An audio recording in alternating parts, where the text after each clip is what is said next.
According to Jim Conrad, the salesperson is a primary differentiator in purchases today. As products and services become increasingly commoditized, buyers are aware that they can get similar offerings from another company. The one thing that they just can't get from another company is the same sales experience, which is created by the salesperson. This means that salespersons have complete control of their own destiny. Instead of blaming poor numbers or crummy product line or a bad month, a failing salesperson can actually consider analyzing their processes and brainstorming how to make themselves more buyer-friendly. I will give you 10 rules of how to sell successfully regardless of what industry you are in. Number 1, make it about them. Do you have a friend or a family member who monopolizes every single conversations? If yes, then they are not your favorite people to talk to. Just like you don't like listening to a self-absorbed acquaintance blabber, buyers don't like listening to a salesperson who talk a lot about their company and offerings. What you may perceive as informative and interesting, prospects perceive as obnoxious and irrelevant. The cardinal rule of sales is to always make it about your buyer. Every email you write, voicemail you leave, demo you give, and the meetings you attend should place the focus squarely on the buyer. Always ask yourself, what is the relevance of this particular prospect? And customize each interaction accordingly. Number 2, do your research before reaching out. If you expect buyers to give you their time and learn about your product, you need to spend time researching about them first. In this age of social media, there is no excuse to call the buyer with no knowledge of what they do and what they care about. This shouldn't take much of your time to do.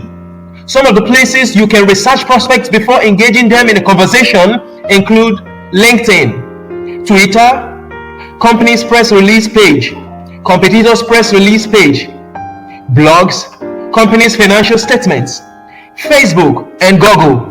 Number 3, build rapport first. If a customer entered a retail store, you wouldn't immediately say, "Hello, would you like to buy this blouse?" You would like to start by asking, "How are you today?" And then, "What brings you here today?" You might sprinkle in comments like, "I love that top you're wearing," or qualifying questions like, "So you're looking for a cocktail dress? May I ask, what's the occasion?" Similarly, when you are conducting a B2B outreach to a prospect you haven't spoken with before, it's important for you to lean heavily on the research elements we touched on in step 2. Bottom line, get to know your prospect before you launch into what you have to offer, why they should care, and why you are better than your competitors. After all, we are just human beings. Talk to your prospects like a human being before speaking to them like a salesperson. Define your buyer. Number 4, define your buyer. This might seem like a paradox, but the secret of selling anything to anybody is not attempting to sell just anything to just anybody. Whether you work in retail, auto sales, or B2B businesses, you have far more successes if you are familiar with the characteristics of the target buyers and thoroughly qualify each prospect against the matrix. This is called an ideal buyer profile, and it's like having a secret weapon. By finding a specific type of anybody who is just right for your product or service, you will avoid wasting time on poor fit leads. Instead, you will have more time to devote to buyers with a good chance of becoming customers. Number 5, contribute first, sell second. If you are defining your target buyer correctly, you will spend the majority of your day talking to business leaders who have problems your product or services can solve. But just because you know this doesn't mean they do. Don't jump into your pitch right off the bat. You run the risk of angering the prospect or scaring them away. Instead, offer your help in a way you think would be most valuable. Not sure where you can be of service? Ask them. Maybe you can send a long breakdown of the latest features of the buyer's target car, or send them a piece of content that speaks their needs. Perhaps you can draw on your expertise to speak about industry-wide trends the buyer might not be privy to. Position yourself as an advisor who wants to help rather than a salesperson tested to sell. With this approach, you will find a more receptive audience when you finally get around to connecting their problem with your offering. In short, always be helping. Number 6, ask questions and listen.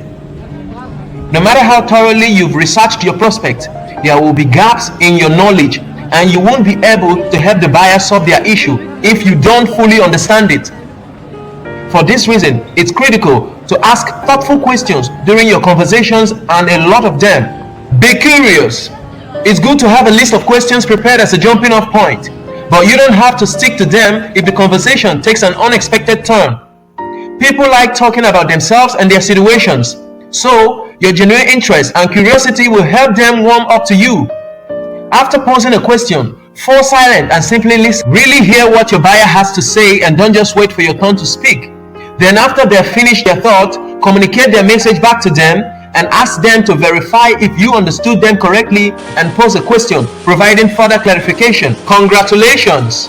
You just became an active listener. Not only does careful listening help you to get a grip on the problem, but it also makes the prospect feel good. And if you truly tune in, they'll be more likely to return the favor when you have something to say. Number 7, be mindful of psychological quirks. Our brains are wired to respond to certain situations in specific ways. Being aware of these psychological tricks can help you harness them to your benefit. Here are some few quirks relevant to salespeople. Anchoring effect. The information we receive first acts as an anchor against which we evaluate all further data. Decoy effect. A third option can sometimes help people choose between two possibilities. Rhyme as reason effect. Rhyming statements seem truer than non-rhyming ones. Loss aversion. We react more strongly to possibilities of losing something we currently have than the possibility of gaining something we don't have. Peak end rule. People remember the end and a high point within prevention more vividly than any other section. Cause of knowledge. When someone who knows a lot about a given subject is unable to relate to someone who is not as familiar. Confirmation bias. We are more likely to accept information that aligns with our beliefs than contradictory evidence, no matter how compelling. Number 8, approach them on their level. It's great when a salesperson brings their unique personality to their selling process. But bear in mind, you should also pay attention to your prospect's personality and tailor your approach accordingly. Our personal attributes have an impact on how we like to be sold to and what information we prioritize. Number 9, hit an emotional high point. There is no such thing as a purely rational decision. Like it or not, our emotions color how we process information and make decisions. With this in mind, salespeople who appeal solely to their buyer's logic are doing themselves a disservice.